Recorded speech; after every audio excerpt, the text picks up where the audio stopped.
자, 183쪽.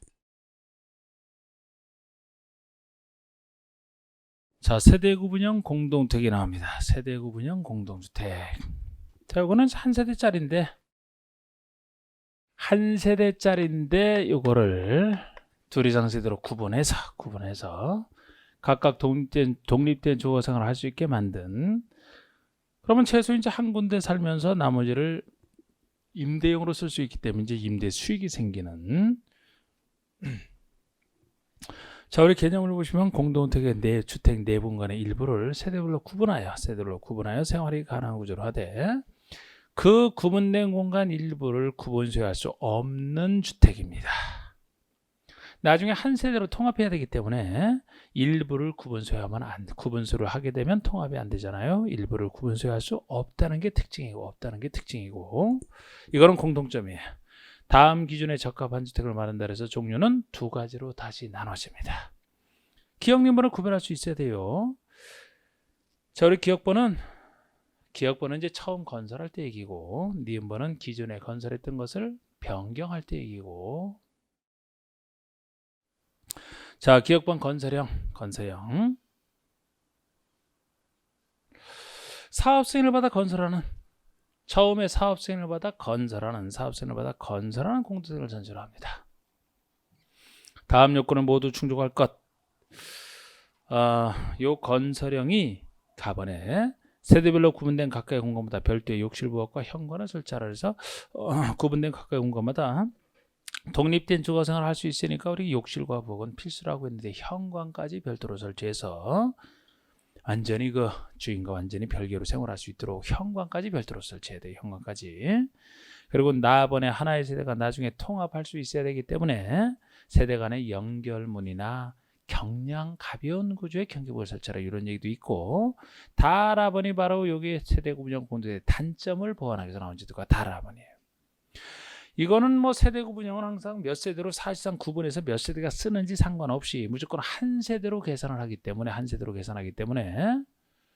세대당 주차장을 설치해야 돼 있고, 세대당 주차장을 설치하니까 주차장이 부족해지다는 그런 단점이 생기는 게 세대 구분이에요. 수익이 생긴다는 것은 장점인데 주차장이 부족하다는 단점이 생기기 때문에 다라번 같은 얘기가 나오는 겁니다. 다번은 세대 구분형 공동주택의 세대수 기준에서, 라번은 세대 구분형 공동주택의 전용 면적 기준에서, 세대수든 전용 면적이든 각각 이것이 단지 전체 세대수 기준에서 아니면 전체 전용 면적 기준에서 3분의 1 가까이 넘지 말아야 된다는 거예요. 우리가 좀 작다는 기준 중에 하나인 3분의 1을 넘지 않아야 된다는 겁니다. 작아야 된다는 거예요. 그런데 니은번과 구별하시라고 했어요. 니은번은 공동주택 관리법에 따라 허가를 받거나 신고를 하고 설치하는, 이 말이 들어가면, 이거는 이제 기존의 공동주택을 세대 구분으로 바꾸는 걸 얘기합니다. 아까는 처음 건설할 때 얘기고요. 왜냐하면 기존의 공동주택은 완성되고 나서는 항상 공동주택 관리법에 적용을 받습니다. 그럼 관리하다가 바꿀 때, 좀 세게 바꿀 때는 허가를 받고요. 가볍게 바꿀 때는 신고를 하거든요. 그래서 공동주택 관리법에 따라 허가를 받거나 신고를 한다, 요 얘기가 들어가면은 기존에 있던 공동주택을 세대 구분형으로 바꿔서 설치하는 걸 얘기하는 겁니다. 세대 구분형이 인기가 있다 보니까 이제 그전에는 기억번 하나만 있다가 지금은 변경형까지 등장한 거예요. 그런데 아무래도 이 변경형은 아까 기억번에 비해서 작게 인정을 해야 돼. 기존의 공동주택에 맞춰서 모든 부대복 요소들이 갖춰졌을 텐데, 이거를 세대 구분형을 함부로 인정해서 사실상 세대가 늘어난다면 피해가 크거든요. 그래서 좀 더 좁게 인정을 합니다. 건설형에 비해서. 가번에, 자, 구분된 공간의 세대수는 기존 세대를 포함하여 두 세대 이하일 것. 기존 세대수를 포함하여 두 세대가 최대치입니다. 그런 얘기가 아까 건설형에서는 몇 세대가 최대치였어요? 없었죠? 아까? 여기만 있는 얘기예요, 이거는. 그러니까 처음 건설할 때는 세 세대로 건설하든 네 세대로 건설하든 신경 안 쓴다 이겁니다. 제한이 없으니까. 그런데 기존의 것을 바꿀 때만큼은 기존 세대수를 포함하여 두 세대 이하니까 최대 만들어봤자 두 세대라는 거예요. 그럼 한 주택에서 살면서 나머지 하나만 임대용으로 쓸 수가 있지. 이런 제한이 여기만 있는 겁니다. 또 그 아래 세대별로 구분된 각각의 공간마다 별도의 욕실 부엌과 구분 출입문을 설치하라. 이것도 아까 차이예요. 아까 건설형의 가분과 비교해 보시면 욕실 부엌은 필수 똑같은데 현관 대신에 구분 출입문이 들어가 있잖아. 그러니까 여기는 현관까지 거창하게 설치할 게 아니고 출입문만 기존에 있는 것이라 출입문만 달리 설치해서 다르게 출입하면 된다는 겁니다. 이게 열악한 거예요. 더 좁고 열악한 겁니다. 지금 이런 차이도 존재하고요. 답안을 아까랑 비교해 보시면은 훨씬 좁다는 걸 인정할 수가 있어요. 세대 구분형 공대 세대수만 가지고 따집니다. 아까는 세대수와 전용면적 다 따졌는데 이거는 기존에 있는 것이라 세대수가 분리돼서 사실상 세대수 늘어나는 거 그것 때문에 세대수만 단지 안에 전체 세대수의 10분의 1 전체의 10분의 1 해당 동만 따질 때는 전체 10분의 1과 동의 3분의 1을 넘지 않아야 돼요. 그러니까 우리 그 전체 세수를 따지는 게 아까 기억번 아니었습니까? 건설형? 거기랑 똑같이 비교해 보시면 아까는 3분의 1까지 여기는 전체의 10분의 1밖에 안 되잖아. 훨씬 좁게 인정하는 거잖아. 단지 전체의 10분의 1 해당 동의 3분의 1 이렇게 갖춰야 됩니다. 그 다음에 동그라미 2번도 공동점이죠. 주택건설 기준을 적용할 때는 그 세대수는 구분된 공간의 실제 세대수와 상관없이 하나의 세대로 산정합니다. 그래서 추상이 부족해지는 단점이 생긴다는 거예요. 하나의 세대로 산정을 하기 때문에. 자, 이게 이제 세대 구분형 공동택이었고요. 6번의 도시형 생활주택. 특수주택 중에서는 도시형 생활주택이 제일 많이 나왔고 세대 구분형 좀 전에 했던 세대 구분형은 올해는 제일 유력해 보이고 변경까지 등장해서 자 우리 도시형 생활주택이 뭐 아주 특수한 주택으로 제일 유명합니다. 도시형 생활주택, 도시형 생활주택. 자 동그라미 1번에 300세대 미만의 국민주택 규모에 해당하는 주택으로서 도시지역에 건설하는 다음 주택을 말한다. 일단 300세대 미만이에요. 300세대 미만. 요 주택 중에서 300세대 최대치를 300세대로서 300세대 미만으로 지어라 하는 얘기는 유일하게 여기가 도시형 생활주택 유일합니다. 그러니까 우리 이건 자투리 땅 활용을 위해서 나왔다 그랬잖아. 자투리 땅 활용 300세대 미만. 300세대 미만. 그 대신 300세대 미만 자투리 땅 활용을 나와서 이렇게 제한을 하되 이렇게 작은 땅을 선호하는 사업체는 없어요. 그래서 엄청난 혜택을 대신 주는 겁니다. 이 혜택은 주택법 내내 나와요. 그래서 도시형상에서는 이렇게 300세대 미만 자투리 땅 활용을 해서 통제를 하되 혜택은 웬만한 혜택은 다 도시형상과 관련돼 있다. 이런 느낌을 받으시고 생활주택이기 때문에 국민주택 규모에 해당해야 됩니다. 사치주택이 아니잖아. 국민주택 규모. 그것도 도시형이라 도시지역에 건설하는 걸 전제로 해. 도시지역에 건설하는 도시형이잖아. 그래서 도시지역에만 건설하기 때문에 국민주택 규모라는 것이 85를 넘을 수 없다가 적용되지 100 이하는 적용되지도 않는 겁니다. 자, 하여튼 모든 도시주택은 이렇게 300세대 미만이고 국민주택 규모여야 되고 도시지역에 건설한 걸 전제로 해서 다음 종류 3가지에 따라서 그 요건이 추가되는 겁니다. 종류는 셋이에요. 원룸형 주택과 단지형 연립, 단지형 다세대 이 3가지 종류가 존재합니다. 단지형 아파트는 없어요. 그래서 우리 원룸형 주택을 보시면 이게 제일 특수한 주택인데 다음 요건을 모두 갖춘 공동주택이라 해서 도시형이 뭐 단독주택일 리는 없고 공동주택 중에서 하나인데 공동주택이면 아파트 연립 다세대 셋을 얘기하죠. 아파트에만 밑을 오는 우리 아파트라면 원룸형 주택의 종류밖에 없다는 겁니다. 연립과 다세대 요건을 갖춘 것 중에서는 도시형으로 짓더라도 원룸형 요건을 갖추면 원룸형, 그렇지 않은 게 단지형이기 때문에 나눠집니다만 아파트는 단지형 아파트라는 종류가 없어서 도시형 생활주택으로서 혜택을 받아 짓는다 그러면 원룸 형태로만 가능하다는 거예요. 그래서 도시형 생활주택을 공부하면서 원룸 이 아파트도 몇 번 물어봤는데 아파트라면 원룸형 요건을 같이 하면 돼. 다른 종류는 없기 때문에. 그럼 원룸형 요건이 뭐냐? 가나다라. 가번의 세대별 주거 전용 면적은 50제곱미터 이하, 세대별 전용 면적은 50이야. 원룸이니까 너무 커서는 안 돼요. 최대치가 50이야. 그래서 이거는 기억하실 때 제가 50이야.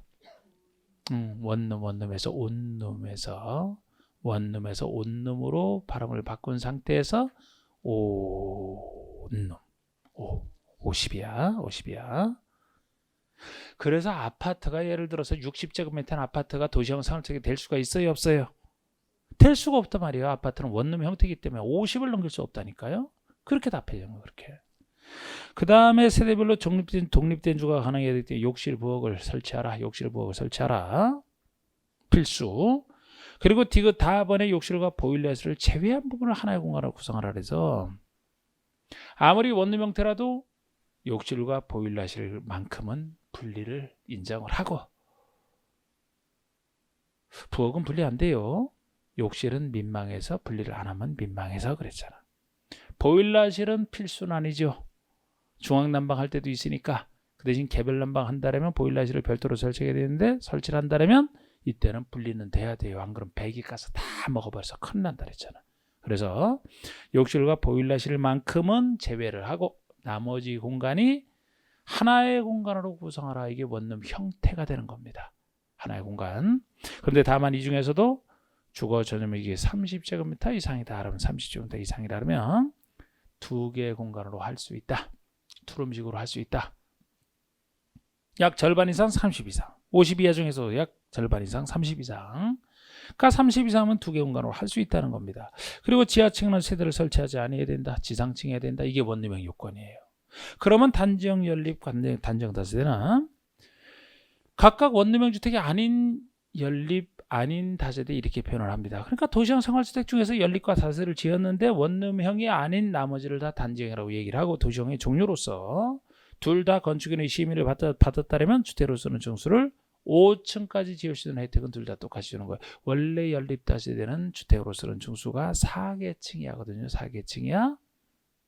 그런데 단지형으로 짓게 되면 1개층 다 졌어. 5층까지 지을 수 있는 혜택을 주겠다는 겁니다.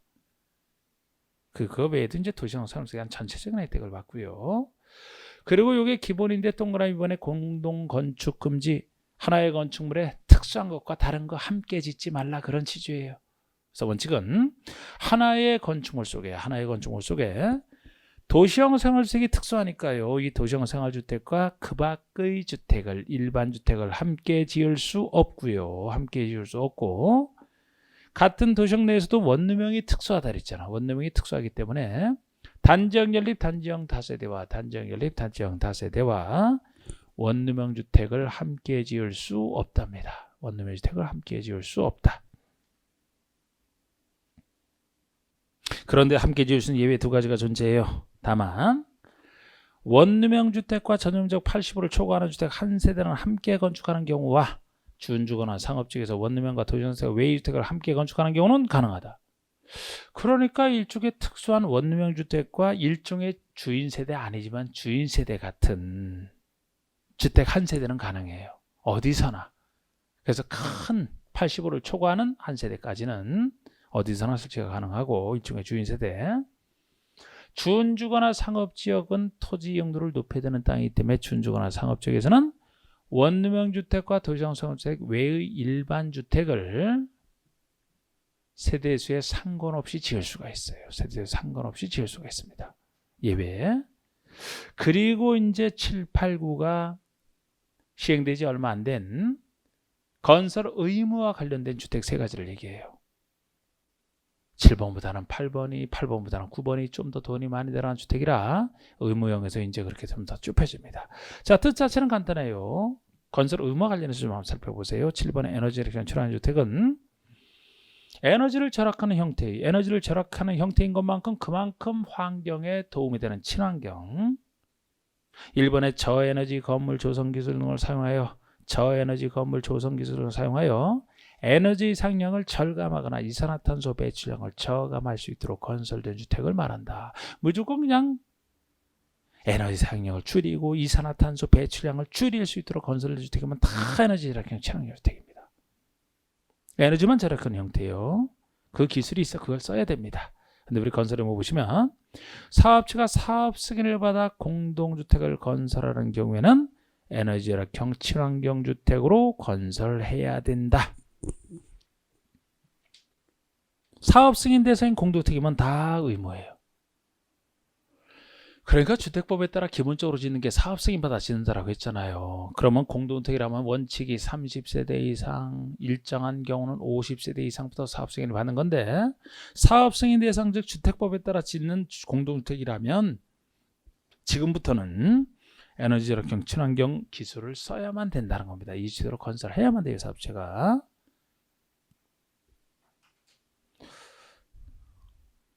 하여튼 인간이 편하게 살면 살수록 그만큼 이제 자연에게는 해가 되니까 앞으로 기술이 더 발달되고 의식이 좀 바뀌어야 함께 이 자연과 같이 살아갈 수 있는데, 지금 자꾸 고온 이 온도 올라가는 것도 지금 그 영향 아닙니까? 인간 영향 때문이에요.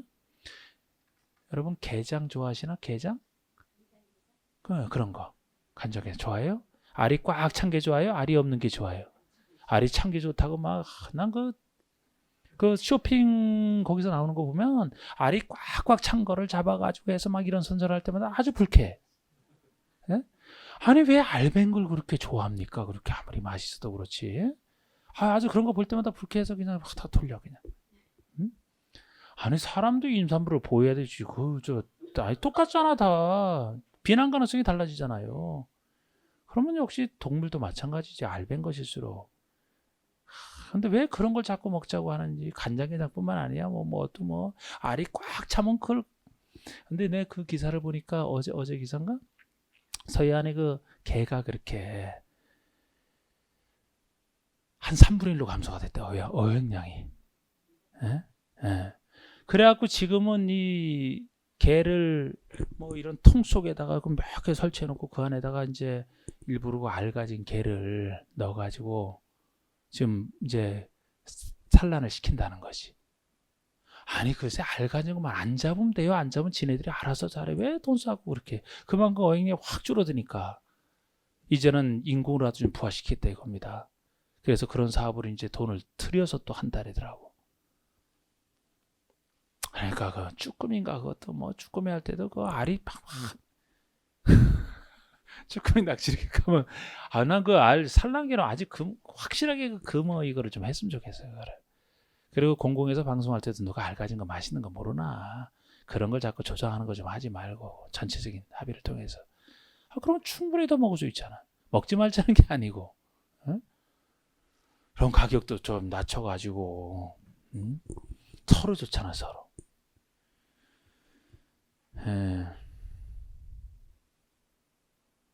저는 시골에서 살 때서 모기 잡는 것도 상당히 난 좀 그랬어요. 아니 순모기는 안 물어요. 안모기가 와서 문단 말이야. 근데 그걸 이렇게 잡는 게 그게 좀 물리고 말지. 그건 좀 오반가? 그건 오바라고 쳐도 글쎄 다른가 말이야.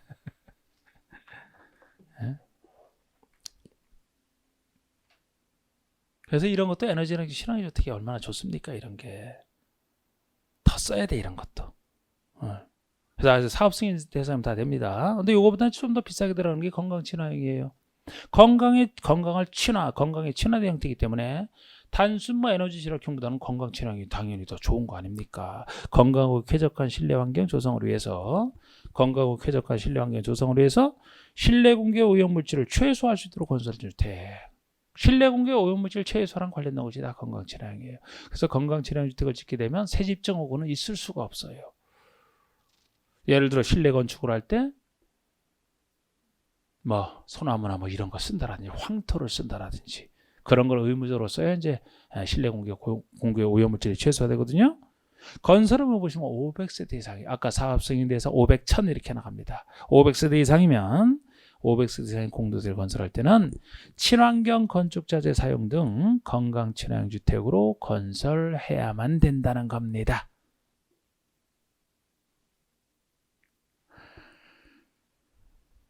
그래서 아까 그것도 내 에너지 절약형 하다가 사람이 많이 있을수록 자꾸 자연이 망가진다 그랬는데, 제가 최근에 고향을 갔다 왔거든요. 강원도 고향에 일이 있어갖고 그걸 갔다 왔는데, 같이 간 친구 처음 고향 데려가서 한번 거기 경치 좋아요. 물도 깨끗하고.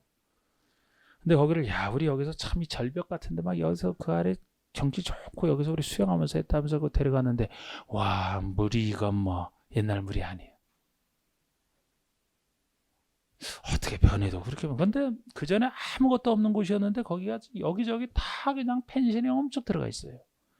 그런데 우리 거기도 그냥 숲밖에 없었고 그 개울가에서 그냥 그 절벽 타고서 이렇게 했던 건데 다 거기는 이제 그 뭐라 그러지 그 야영장. 야영장도 있고 다른 고엽 영화도 펜션이 있고 뭐 다 들었어요 다. 그러니까 그렇게 물이 안 좋았었지. 물에 그 까만 청태 이런 게 많더라고. 하나도 없었어요 그 전에는. 이 물이 깊어도 그 하얀 이 자갈이 다 보였단 말이에요. 근데 지금은 하나도 안 보여 그게 검은 게. 야, 그 산골도 그렇게 됐으니. 근데 해외로 요새는 이제 못 나가니까 그 제가 보니까 뭐 꽉꽉 찬 것 같아 그런 데가. 차들이 다 있더라고.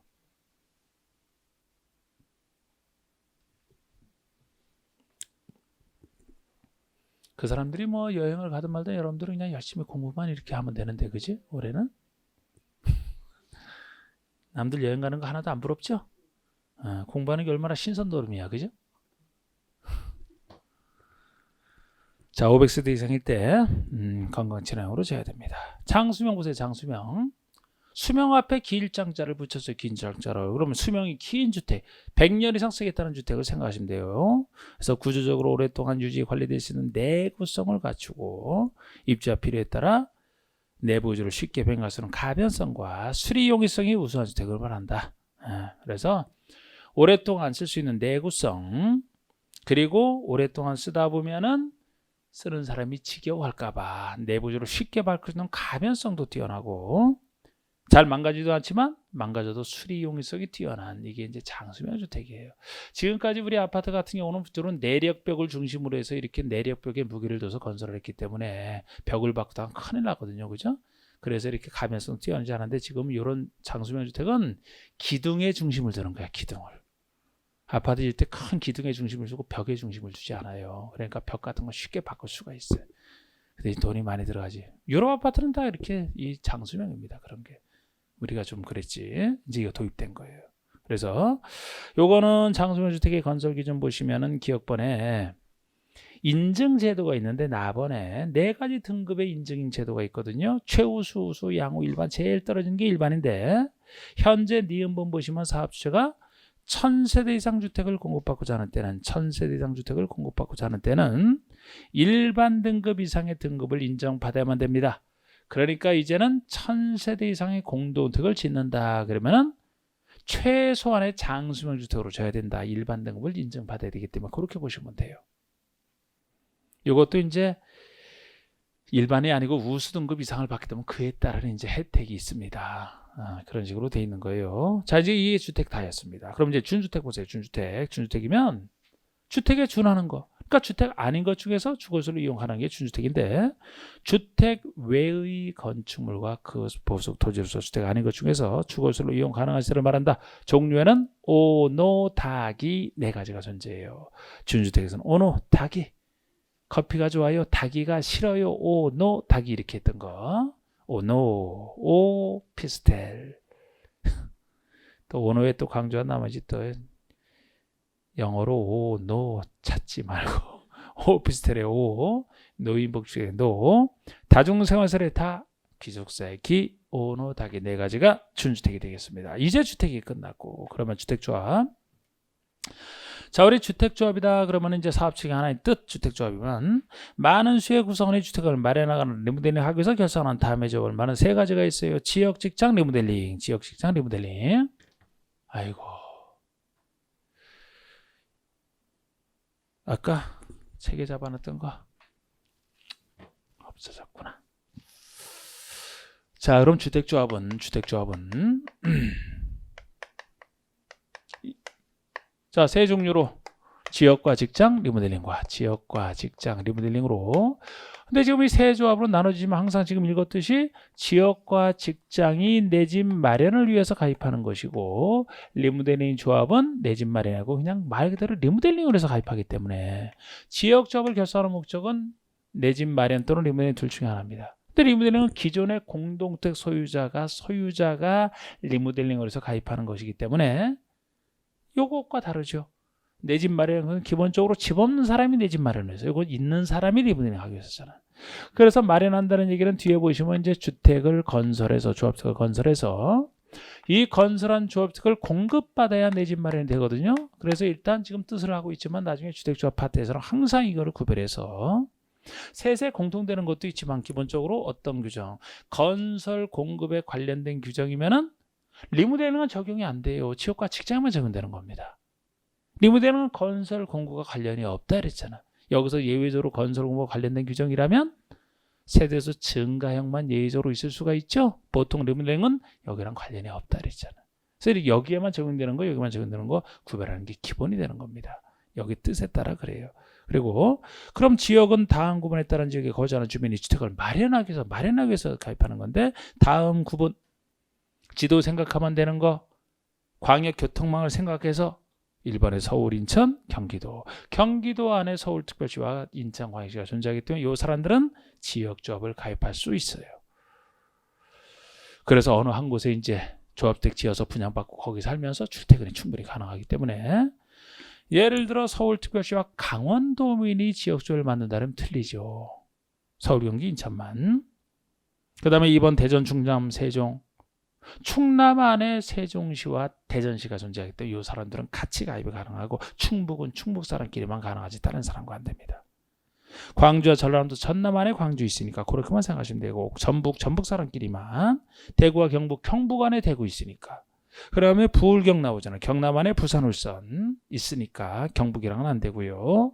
강원도 따로 제주도 따로 요 단위로 가입하는 게 지역조합입니다. 내 집 마련을 위해서. 그럼 직장은 같은 직장의 근로자가 주택을 마련해서 설립한 같은 시의 근로자가 내 집 마련 똑같고요. 리모델링은 공동주택 소유자가 주택을 리모델링 요것만 리모델링하기 위해서는 그것도 기존의 공동주택 소유자가 단독주택은 자기 주택 자기가 혼자 리모델링하면 되지 누구랑 같이 할 필요 없어요. 근데 공동은 혼자 할 수가 없잖아요. 공동화의 소유가 공동주택이라 그래서 공동주택 소유자가 주택을 리모델링해서 설립하는 조합이 리모델링 조합이 되겠습니다. 그리고 주택단지 개념이 나오는데 주택단지 자 우리 주택단지가 주택법에서 단지라면 사업 승인을 얻어 주택과 그 부대 복리소를 건설하는 일단의 토지를 하나의 단지라고 하지 않습니까? 그러니까 주택과 부대 복리설이 들어서는 전체 땅을 하나의 단지라고 보는 건데 다만 다음 시설로 분리된 토지는 각각 별개 단지로 본다. 다음 시설로 분리된 것은 각각 별개 단지로 본다. 무엇으로 분리된 걸 별개 단지로 보느냐? 가번에 철도, 고속도로, 자동차, 저속도로 분리가 됐든 라번에 0으로 정하는 도로로 분리가 됐든 0으로 정하는 도로에는 소개를 안 시켜놨지만 뭐 각종 국도와 지방도 다 들어갑니다. 국도와 지방도 이런 게 다 들어가요. 그리고 나다번을 좀 신경 씁니다. 나다번은 숫자 나오는 두 가지. 그래서 보통 이제 주택단지라면 이게 하나의 단지라고 했는데 이 단지가 하나로 취급을 받는 게 당연합니다만 예를 들어 고속도로로 분리가 됐다. 철도로 분리가 됐다. 지방도로나 국도로 분리가 됐다. 그러면은 각각 이런 험한 것으로 분리된 땅은 각각 별개 단지로 보겠다는 거예요. 별개 단지로 봐야 그 단지를 각각 관리대로 들어가지 않습니까? 이거를 만약에 하나의 단지로 본다 그렇게 되면은 관리하는 사람들 왔다 갔다 하다가 죽거든. 그래서 당연히 이렇게 험한 것으로 분리가 되면 별개 단지로 봐서 각각 관리할 수 있도록. 그런데 이건 너무 당연한 얘기인데 이런 지방도 이상이 아니다 그러면은 나번 다번 일반 도로라면 폭이 20m 이상인 일반 도로로 분리되어 있을 때 제가 보통 도로라고 하면 20m 이상의 넓은 도로니까 20m 이상의 넓은 도로 분리해서 지나가는데 한참이거든요. 역시 위험해서 안 돼요. 요거까지는 글쎄 보통 넓은 도로를 20m 이상으로 보니까 우리가 이해할 수 있는데 특수한 게 다번이라 그랬잖아. 폭이 8m 이상인 도시계획 예정도로 아직 건설이 안 돼 있고 관리구로 결정은 끝났지만 건설이 안 돼 있는 예정도로 이런 도시군관리계획 예정도로라면은 8m 이상인 폭이 8m 이상인 예정도로만 분리돼도 별개 단지로 봅니다. 그래서 여기서 문제를 할 때 나번 다번을 바꿔서 문제를 잘 낼 수밖에 없어요. 다른 걸 바꿀 수는 없잖아. 보통 일반 도로는 폭이 20m 이상 도시공격 예정도로라면 8m 이상 별개단지로 보는 거. 그리고 이 단지 안에는 이제 단지 안에 있는 6번, 7번 부대시설, 복리시설, 부대시설, 복리시설. 이 부대시설은 주택에 딸린, 이게 부대가 한자를 풀면 딸려 있다는 얘기예요. 그래서 주거 생활에 필요해서 딸려 있어야 되는, 딸려 있는 시설로 생각돼요. 주거 생활에 필요해서. 반면에 그 아래 복리시설과 구별하셔야 되는데, 우리 복리시설은 부대시설처럼 필요해서 딸려 있어야 되는 건 아니고 없어도 되는데 있으면 주민의 복리에서 좋은 그런 느낌으로 보시면 돼요. 그럼 부대시설은 주택에 딸린 시설이니까 대표적으로 주차장. 아니 요즘 세상에 주차장이 없으면 주거생활이 되겠습니까? 안 되지. 있어야 돼. 관리사무소 관리로선 필요합니다. 있어야지 관리사무소 관리가 되지. 담장. 그래야 기본적으로 다른 단지랑 구별이 되거든요. 담장이 있어야. 그리고 단지 안에 도로. 단지 안에 도로가 있어야 주차장으로 갈 수가 있잖아요. 그 외에 여러 가지 건축 설비, 이게 다 부대시설입니다. 그런데 복리시설과 구별해준 복리시설은 입주자의 생활 복리를 위한 공동시설로서 어린이 놀이터, 근린 생활시설, 유치원, 주민농지시설, 경로당 등을 말합니다. 아까랑 확실히 구별이 될 거예요. 어린이 놀이터 없다고 애들이 못 놉니까? 그러니까 주거생활이 없어도 상관없어요. 어린이 놀이터. 있어야 될 것 같습니까? 없어도 돼요. 있으면 애들 놀이에 편한 거예요. 저는 지금까지 어린이 놀이터를 이용해 본 적이 한 번도 없어요.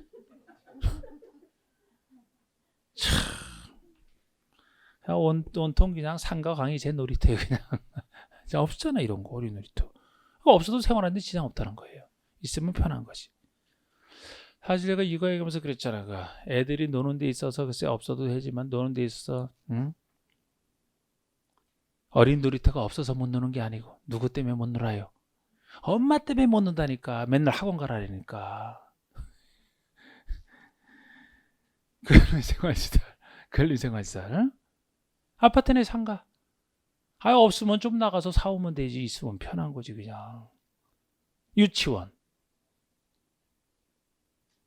이게 항상 이렇게 나오면 또 유치원을 또 정비법에서는 정비 기반시설이 아닌 공동 이용소를 구별할 때 거기서 유치원은 빠졌어요. 학교로 들어가면서. 여기는 부대시설에 대응하는 복리시설의 개념이기 때문에 아니 유치원이 있어야 주거생활이 되는 건 아니잖아. 딸린 시설은 아니죠. 있다면 복리시설에 들어간다는 거예요. 이게. 그렇잖아요. 주민운동시설. 없으면 아무데나 운동하면 되지. 있으면 편하잖아. 주민운동시설. 경로당. 다 이런 게 복리시설이지 않습니까? 구별하시는. 그리고 간선시설이 우리 배웠던 기반설 중에서 기간시설이죠. 기반에서 기간하면 간할 때가 간부할 때 간자이기 때문에 우리 주거생활에서 좀 더 중요한 기반설을 기간이라고 얘기를 하고 기간과 기간을 연결시키는 선이 간선 이렇게 이름을 분석했던 거 아닙니까? 그러니까 간선에서 간이 기간과 기간할 때 간이고 선이 연결할 선자이기 때문에 도로 상하수도 우리 주거생활에서 도로 있어야만 돼요. 상하수도, 전기, 가스, 통신 생각해보세요. 이런 거 없으면 요새 생활이 되나. 이런 통신시설과 지역난방시설 등 단지 안에 이거를 기간시설이라고 하거든. 기간시설. 단지 안에 기간시설을 단지 밖에 있는 같은 종류의 기간시설에 연결시키는 시설을 기간과 기간을 연결하는 선, 간선시설이라고 하는 거예요. 기본적으로 간선시설은 연결시키는 시설을 얘기하는데 다만 가스, 통신, 지역, 난방시설의 경우는 단지 안의 기간시설을 포함해서 얘기합니다. 굳이 이것도 한다면 가스에 가스, 통에 통, 난방에 난방에서 가스통으로 난방하는 이 세 가지만큼은 단지 안의 것을 포함해서 함께 얘기를 해요. 자, 그 다음에 이제 단지를 끝냈으면 공구가 나옵니다. 공구도 여기만의 특이한 거잖아. 공사는 구역 줄임말 공구.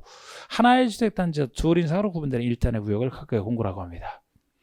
그러니까 하나의 단지를 한꺼번에 사업하기 힘들 때 이걸 둘 이상으로 나눠서 사업을 하겠다. 둘 이상으로 나눠진 곳을 각각의 공구 1공구, 2공구 이렇게 나가는 착공식 후에 사용검사를 별도로 수행할 수 있는 것은 당연하죠. 사업을 별도로 하니까. 별도로 하니까 당연히 착공식이나 사용검사를 별도로 수행할 수 있는 다음 기준을 갖춘 구역을 말한다 해서 1번의 단지 안에 도로나 녹지 등을 조성하여 최소 6m 이상 폭으로 공구 안에 경계를 설정하라 이런 얘기도 있지만 더욱 중요한 것은 공구별 세대수는 300세대 이상은 돼야 된다는 겁니다. 이 공구별로 나눠서 사업을 하라는 것이 원래 단지 전체를 한꺼번에 하는 게 제일 이상적인데 워낙 단지가 크다라면 이거를 한꺼번에 하기 힘드니까 둘 이상으로 나누는 얘기이기 때문에 공구를 나누되 글쎄 최소한의 공구별 세대로는 300세 이상은 져야 된다 이 말을 집어넣어야 적당하게 나누는 게 가능한 거예요. 안 그러면 아주 작은 것을 한꺼번에 해야 될 걸 막 둘 이상으로 막 나눠서 할까 봐 나누더라도 300세 이상은 돼야 된다는 거예요. 각 공구별로. 그래서 최소 둘로 나누고 각 공구별로 300세대는 돼야 되기 때문에 나중에 사업성인 파트에서는 어느 정도 세대라야 어느 정도 몇 세대 이상의 단지라야 이걸 공구별로 나눠서 사업이 가능하냐라는 것이 뒤에 나오는데 600세대 이상 그렇게 얘기를 하는 겁니다. 600세대 이상의 단지라야 공구별 사업이 가능하다 이렇게 얘기를 하는 거예요. 이것 때문에 그렇습니다. 나중에 할 때. 자 이제 공공택지라는 것도 나와요. 공공택지. 공공사업으로 조성된 택지를 공공택지라고 합니다. 다음에 공공사업에 의해서 다음에 여러 가지 공공사업에 의해서 개발 조성되는 공동주택 건설 용지를 공공택지라고 하고 이 공공택지가 아닌 나머지를 민간택지라고 해서 아무래도 공공택지는 좀 더 민간택지보다는 좀 싸게 공급을 하거든요. 나중에 써먹을 필요가 있는데 어떤 공공사업을 얘기하느냐 쭉 하나다 쭉 있어요. 쭉 있는데 이걸 어떻게 다 보겠습니까? 그런데 웬만한 건 다 보면 다 공공사업이라고 생각이 돼요. 싹 보시면은 다 공공사업이야. 그런데 여러분들이 주의하실 거 하나만 하시더라도 좀 깊게더라도 주의할 거 하나만 나번만 주의하시면 돼요. 나번만. 여러분들이 배웠던 도시발사업이나 정비사업이 공공사업의 성격을 가지고 있는데 과연 거기서 만든 땅이 공공택지냐 아니냐. 도시개발사업이다 그러면 여기 공공사업이 들어가요. 그런데 뭐를 전제로 해서 괄호 속에 공공시행자가 수용 사용 방식으로 시행하는 사업을 전제로 한다는 거예요. 혼용 중에서 수용 사용만. 그러니까 우리 도시개발 사업 중에서는 수용 사용 방식으로 사업해서 만든 땅만 따로 공공택지가 된다는 거예요. 그것도 공공시행자가 만든 걸 전제로 해서만. 민간에는 안 돼. 그러니까 대표적으로 나머지는 안 되거든요. 제가 주의할 거 적어놨잖아요. 환지 방식으로 시행하는 도시개발 사업과 정비 사업은 여기서 얘기하는 공공사업이 아닌 예로서 기억을 하시라는 거예요. 자, 우리 환지 방식한 도시개발 사업이면은 이게 정비 사업과 비슷한 거 아닙니까?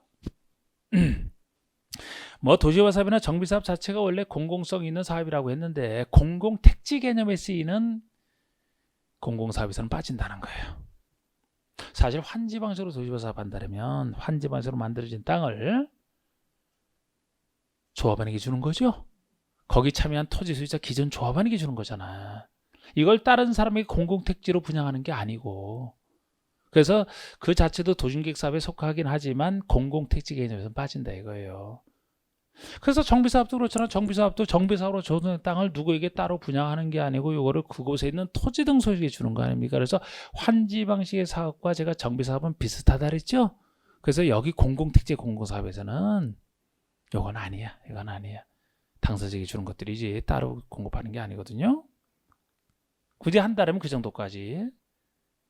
그리고 리모델링 개념이라면 건축의 노후 억제나 기능 향상 들어서 다음에 하나에 해당되느냐고 해서 대수성과 일부 증축 두 가지만 얘기합니다. 건축과 달리 일부 개축은 없는데 대수선이다 그러면은 최소 10년이 경과돼야 돼요. 우리 저 리모델링 할 때는 기존의 것을 리모델링 하는 건데 이것이 새 건 안 되고 어느 정도 지나야 리모델링이 가능합니다. 그러니까 대수선을 통한 리모델링 할 때는 최소 10년이 경과된 공동택지가 가능하다 이렇게 얘기를 하는데 일부 증축형이 2, 3번이에요. 3번은 세대수 증가형 일부 증축형이고요. 한번 일부 증축의 2, 3번에서 숫자는 많이 나옵니다만 항상 일부 증축형에서는 일부가 얼마냐가 가장 핵심이고 이건 따로 기억하셔야 돼. 전용 면적이 너무 크면은 리모델링 범위를 벗어난다 그랬잖아. 그래서 일부라는 것이 따로 30%, 전원면적이 30%를 넘지 않아요. 30%, 40% 예외도 있어. 그거 따로 해서 나머지는 다 15랑 관련돼 있다. 그래서 이렇게 기억하는 방법이 일부에서 일부만 30%, 40%고 나머지는 다 15랑 관련돼 있다. 그래서 일부 증축할 때는 몇 년이 지나야지만 일부 증축 리미트가 가냐? 15년입니다. 아까랑 다르잖아. 사용검사일 또는 사용 승인을 받은 때로부터 최소 15년이 경과된 공동택이 대상이고요. 요거를 일부 증축을 할 때는 일부가 얼마냐가 먼저 나와 있잖아.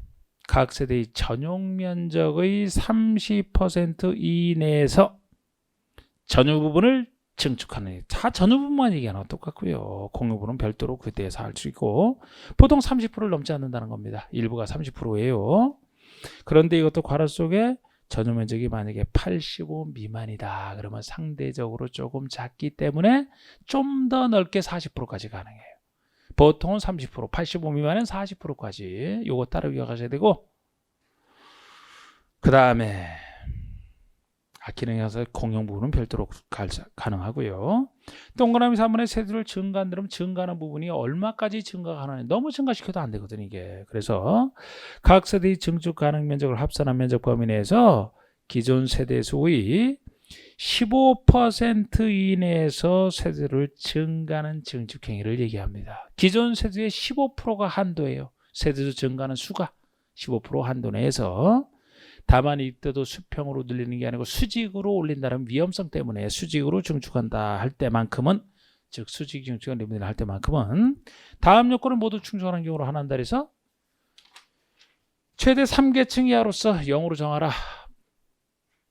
0이 정하기를 역시 15를 기준으로 해서 괄호 속에 기존 건축의 층수가 15층 이상이면 3계층까지, 15층이 안 돼요. 14층까지는 2계층까지 15를 기준으로 해서 3계층이냐 2계층이냐 15층 이상 3계층, 14층 이하는 2계층 수직 증축할 때 한도입니다. 요거까지 좀 기억을 하셔야 되는. 그리고 리모델링 기본 계획이다 그러면은 리모델링에 대한 기본 계획으로서 이제 리모델링에서 인구가 늘어났을 때 인구 등과 관련해서 기본 계획 세우는 것이라, 세대수 굳이 이걸 한다면 세대수 증가형 리모델링을 전제로 해서 이 기본 계획 만드는 거예요. 세대수 증가형이 아닌 리모델링은 새로 인구 늘어나는 게 없거든요. 세대수 증가형 리모델링으로 인한 도시 과밀 등을 체계적으로 관리해서 수립하는 계획이라, 과밀을 하는 것이라 인구 늘어나는 세대수 증가형 리모델링을 전제로 해서 기본 계획을 수립한다라고 보시면 되는 겁니다. 그리고 다른 법률 우선 적용 간단하게, 임대주택에 대해서는 임대주택에 대한 법을 따로 특별법이니까 먼저 적용해야 돼. 이건 주택이잖아. 주택에서 임대주택은 따로 임대주택에 대한 특별법에서 정하지 아니한 사항에서 이 법을 적용한다.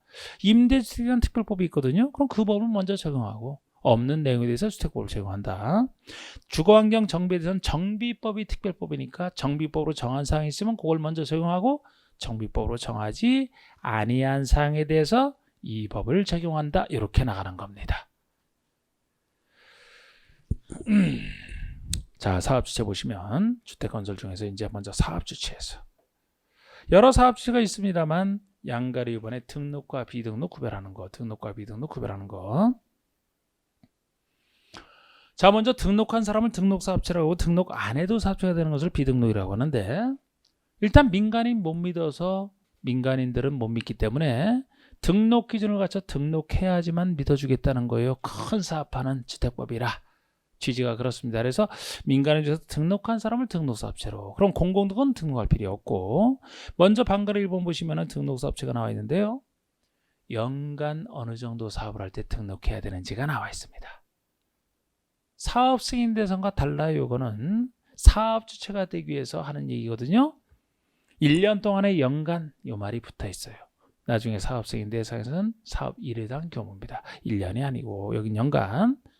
단독은 20호 이상, 단독은 20호, 공동은 20세대 이상의 주택건설 사업을 시행하고자 하는 자. 근데 단독은 20호고 공동은 20세대인데 공동의 20세대 중에 괄호 속 얘기는 도시형 생활주택에 관련된 경우 혜택 주는 걸 얘기합니다. 도시형 생활주택은 공동의 한 종류잖아. 그래서 도시형 생활주택 자체와 도시형 중에서 아까 원룸형과 그 밖 주택 한 세대는 함께 지을 수 있다고 했기 때문에 그 경우라면 합친 세대 가지고 30세대 이상의 사업을 할 때 등록하면 된다. 이게 혜택이에요. 혜택. 기본보다 더 주는 게 혜택이라고 했습니다. 그래서 이렇게 하는 자 또는 연간 1만 제곱미터 이상의 대지 조성 사업 이 두 가지 사업을 하고자 하는 자는 국장에게 등록해야만 돼요. 등록할 때는 까다롭게 장관에게 등록해야 돼. 그래서 까다로운 겁니다. 국장에게. 그러니까 여러분들이 만약에 여러분들은 민간인이고 1년 동안에 적어도 여러분들이 25세대의 공동택을 짓고자 한다. 그럴 계획이 있다라면은 사업체가 되고 싶다면 등록기 좀 갖춰서 국장에게 등록해야지만 돼. 왜 20세대 이상이니까. 그런데 도시형 아까 배웠던 도시형 생활주택을 25세대 지으려고 한다. 그러면은 아까 30세대 이상부터 등록하면 된다 그랬죠? 등록할 필요 없단 말이에요. 그럼 등록기 좀 갖추지 않고 그냥 지을 수 있어요. 그 점에서 아까 20호에 대해서 도시형 생활주택이 30호가 혜택이 되는 겁니다. 30세대가 혜택이 되는 거예요. 그게. 국장에게 등록해야 됩니다. 등록했을 때 등록사업자라고 부르는 거예요. 그런데 비등록 보세요. 비등록. 다음에 사업체는 등록하지 않아도 사업체가 된다.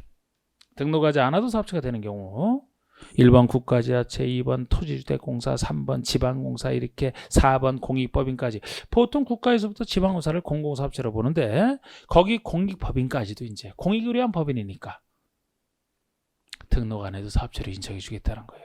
그래서 이걸 가지고 예를 들어 뭐 이런 사람들 중에 하나가 사업체가 되기 위해서는 등록해야 된다. 그 말을 해서 틀리게 내잖아요. 등록할 필요 없습니다. 믿어주기 때문에 공공을 믿어주기 때문에 등록할 필요가 없어요. 그런데 5번 6번도 바꾸기 좋잖아. 5번은 주택조합 민간인입니다. 주택조합 민간인이에요. 6번은 근로자를 고용하는 자 민간인입니다. 그러니까 주택조합이나 고용자는 민간인인데 고용자가 근로자를 고용하는 사람이니까 보통 이제 사원 아파트 지어주는 그 사장님 같은 이런 민간인이지만 민간인은 원래 등록을 해야 되지만 둘 다 똑같이 괄호 속에 등록사업자 공도로 사업을 하는 경우에 하나한다 이 말이 붙어 있어요. 이미 등록사업자는 민간에서 등록을 한 사람이니까 이미 민간 전문가로 된 사람이거든요. 그래서 이런 사람이 등록사 공동으로 할 때는 나중에 보시면 등록사업자 전문가에게 일을 맡기기 때문에 따로 등록할 필요 없다라고 보시면 돼요. 언제만 따로 등록할 필요가 없어요? 등록사업자랑 공동으로 할 때만. 만약에 이 말이 빠졌다면 등록을 해야 돼요. 민간이니까. 단독으로 할 땐 등록해야 됩니다. 주의하셔야 돼요. 그래서 공공은 아예 등록할 필요 없다. 민간 중에서는 등록해야 된다. 민간 중에서 등록자랑 공동으로 할 때는 등록할 필요 없잖아. 혼자 그런 얘기 없으면 혼자 할 때는 해야 됩니다. 등록을 구별하시는 게 기본이에요. 그 아래 뭐 이 공동사업체는 좀 더 나온 게 등록사업체입니다. 참아요. 오늘 끊기가 참 애매하네. 처음 느끼셔. 하여튼 여기서 끊읍시다. 여기서.